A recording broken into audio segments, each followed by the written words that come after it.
the God who sees ahead. Ano ba ibig sabihin mo niyang, Brother Ife? The God who sees ahead. We talk about the God who sees. Meron po, although God is in the Spirit, amen? God is a Spirit, amen? Espiritu po ang Diyos. Pag nasabi natin may mata ang Diyos, hindi po natin talaga sinasabi na physically may mata ang Diyos. It's more on yung attribute ng Diyos, yung ginagawa ng Diyos sa ating buhay. At yung Diyos po natin nakakakita. At yung Diyos po natin ay nakakita ahead of us. Tandaan niyo po, before God created the world, and even Adam and Eve, and before they sinned against God, alam niyo po ba na God already provided for us yung ating mga pangangailangan, lalong-lalo na sa kasalanan. Alam ng Diyos na si Adam and Eve, dahil binigyan niya ng free will, that's a gift, because of love of God. Kasi pwede tayong kontrolin ng Diyos makapangyarihan siya, but God gave us free will. Alam niya si Adam and Eve ay magkakasala. Pwede. Dahil nga, pwede siyang tuksohin. Amen? Dahil may free will siya. So, alam niyo po, sabi sa Genesis 3:15 pa lang, nung nagkasala na sila, sabi niya, there is a promised Messiah. The first Messianic prophecy. When we talk about Messianic prophecy, we talk about the first coming of the Lord Jesus Christ. There is a second coming. Amen? The second advent, the second coming of the Lord Jesus Christ na hinihintay natin, hindi pa ho nangyayari yun. Sa ibang lugar to, nangyari na, sa Davao. Hindi pa ho. Amen? Hindi pa ho nangyayari yun. At ang Panginoong Hesus po natin ay hindi pa ho bumabalik. Pero magbabalik siya. At sabi ng Biblia, malapit na. Sabi mo sa katabi mo, malapit na. Sabi mo ng Bible yun. Ni Peter, 2,000 years ago, in the last days. At ngayon po, mas last days. Kung titingnan niyo yung paligid ninyo, nakasulat po sa Bible yon, lahat po ay propesiya sa pagbabalik ng Panginoon. And we pray na bumalik siya in our generation. Amen? Sino may blessed hope dito? Tawag nga doon, blessed hope. Yun yung pag-asa ko. Na bumalik na ang Panginoon. Biruin mo, kung marami kang karamdaman, pag dumating yan, walang karamdaman. Pero yun po yung pwede nating topic in the future. Today we'll talk about habang nandito tayo naghihintay sa pagbabalik ng Panginoon. Nag-provide na ang Panginoon para sa kay Adam and Eve bago pa sila magkasala. Sa Genesis 3:15, nagkasala sila, sabi ng Lord, may darating na isang Messiah. At sabi sa Revelation 13 verse 8, ang sabi po rito, and all the people, ito sa future, no? And all the people who belong to this world worship the beast. They are the ones whose names were not, can you say the word were not? Were not. Written in the book of life. In the Bible, there's a book of life. That's why, if you have relationship with Christ as our Lord and Savior, because this is the book of life that belongs to the Lamb. And the Bible says that the Lamb of God is the Lord Jesus Christ. No po? Sabi rito, if your name is written in the book of life, you belong to the Lamb. Yun po yung listahan. Sabi rito, there are people whose names were not written in the book of life. Yun po yung goal natin ngayon, to share to them the gospel. For their name, be included in the book of life. Andun po yung libro po ang Diyos. At sa librong yun, doon po sinusulat ang pangalan ng lahat ng tumanggap sa Panginoon bilang Panginoon tagapagligtas. Sinabi ni Lord, it is finished, 2,000 years ago, yun po ay meron pong kapangyarihan na pag sinabi mong, Lord, tinapos mo sa akin ang mga bagay para ako'y magkaroon ng kaligtasan. Patawarin mo ako sa aking kasalanan. Inamin mo, binubuksan ko aking puso at tinatanggap kita bilang Panginoon tagapagligtas. Kaya sa prayer natin, lagi natin sinasabi, isulat mo po aking pangalan sa book of life. Nasabi na sa Panginoon as declaration kasi tinanggap na kita bilang Panginoon tagapagligtas. Ang pangalan mo ay nakasulat sa book of life. Kaya po, last week, pinag-uusapan natin, let's share. Marami pang hindi pangalan nakasulat doon. Amen? Bago kayo maniwala na lahat ng religion, may susulat ang pangalan natin sa book of life. Si Kristo lang po. Sabihin niyo ng bias ako dito. Ang Panginoong Hesus lang po ang magsusulat sa atin sa book of life. Bakit? Kasi sa Kanya yun. Which belongs to the Lamb who was killed. Ano, ito po maganda.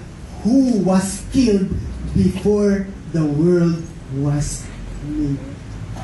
Yun po yung Diyos na ating sinasamba rito. Siya, although namatay siya noong AD 34, amen, at 34 years old, dahil nagsimula po ang kanyang birth, ang AD ay nung birthday niya, nung 4 BC. Ng AD 34 years old and a half siya, namatay siya sa krus. Amen? Pero sabi rito ng Biblia, bago pa lalangin si Adam and Eve, at bago pa ipanganak, namatay na sa iyo ang Panginoon. He was there, positionally died for you. At nag-materialize noong AD 34. At hanggang ngayon po, may kapangyarihan po. Bakit? Kasi nakikita po ng ating Diyos ang lahat ng bagay na pinagdaraanan, pinagdaanan mo, dadaanan mo, at pagdadaanan mo pa. Dahil ang Diyos mo ay yung provident God. Amen? Yun pong word na ngayon na pag-uusapan natin. Narinig na natin yan. We, the people, imploring the aid of the what? Divine providence. Ginawa lang divine providence. Pero yung providence na ito pong meaning. The word comes from Latin providencia. Foresight or prudence. From two words. Pro means ahead. And videre, doon po nanggaling yung ating videre, meaning to see. Kaya pag may audio, video ba yan? Pag sabing video, nakikita ko ba yung nagsasalita dyan? Tulad ng napapanood natin ngayon. Yun po yung ibig sabihin ng video. And yung word na pro. Pro means ahead to see. That's why, tinitle ko po rito, The God Who Sees Ahead. Yung Diyos mo na sinasamba, ang pangalan Heart of Worship, nakikita niya, ahead siya sa nakikita niya, sa nakikita mo ngayon. Ulitin ko, yung Diyos na sinasamba natin dito sa lugar na ito, mas ahead siya sa mga nakikita mo. Mas nakikita niya yung kabuuan, bird's eye view, ang tingin ng Lord sa buhay mo. Alam niya yung gusto niyang mangyari sa iyo. Alam niya yung nakaraan mo. Alam niya yung kinatatayuan mo ngayon. At alam niya yung mangyayari sa iyo. Pero you have a free will. You have your own decision to make. Na yung gusto niya mangyari sa iyo, na alam niyang maganda, pwedeng hindi mangyari kasi you will not allow Him.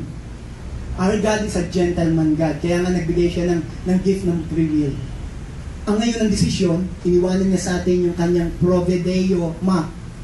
This is Provideo map eh. Yung Provideo, yung ahead na purpose niya sa iyo andito, iniwanan niya sa iyo. At nasa iyo ngayon kung gagawin mo to o hindi. Pero yung Diyos mo, willing na gumawa sa buhay mo.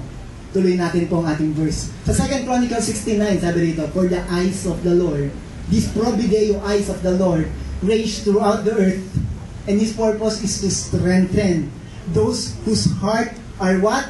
Fully committed to Him. And I declare that you are fully committed to the Lord. That's the reason why you are here. And the Lord, His eyes is upon you. The eyes of the Lord, naka-eye po ngayon.